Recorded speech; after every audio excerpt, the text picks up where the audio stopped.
وذكر فإن الذكرى تنفع المؤمنين. One of the tactics, one of the dastardly tactics of this trend, and that is to accuse us of preaching hatred and violence. They've coined the term transphobia. If you dare don't agree with this sentiment, then you are somebody who's acknowledging, somebody who's embracing racism, somebody who's wanting to prove hatred. And this is completely untrue. They accuse us of bigotry and hatred and potentially calling for violence. But we respond back.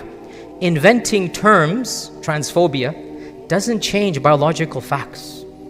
We're telling you biological facts. Forget even scripture, you're not Muslim. Okay, forget even scripture. You can invent whatever term you want. We are speaking biological truths here. Also, disagreeing with a lifestyle does not mean you are preaching hatred. We need to say this loudly and clearly. Disagreeing with a lifestyle does not mean we are preaching hatred, much less violence. For centuries, we are saying we don't drink alcohol. Are we preaching hatred of all the people who drink beer, who drink alcohol? No, of course not. That's their business, they're doing it. We don't drink alcohol. Allow us that freedom and right. Nobody invented the term alcohol phobia, Muslims are alcohol phobic. No.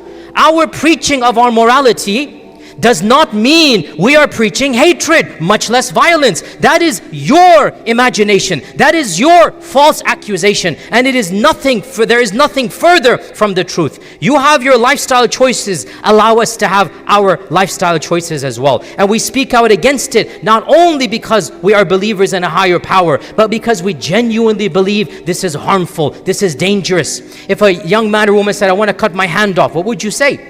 If a young man or woman said, I want to cut my leg off, what would you say? We would come together and say, no, don't do this, it's wrong. Well then, if they want to cut their genitalia off, all of a sudden it becomes sacred under law. It's the same principle. What your Lord has gifted you is a gift. How your Lord created you is a gift unto you. And appreciate that gift and accept Allah Azza wa Jalla's blessings upon you. In the end of the day, brothers and sisters, we cannot force anybody to do anything.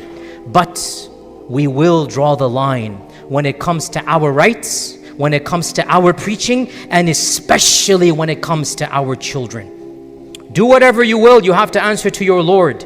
But when you drag in your promiscuity and you show us drag queens in our own public schools and our own public spaces, when you spoon feed our children to begin questioning their gender at the age of 5 or 6, well then no. We are not the ones preaching hatred. You are the ones preaching indoctrination. You are the ones spreading immorality and filth in places where you are not welcome. Do as you please in your personal lives, but leave our children out of it.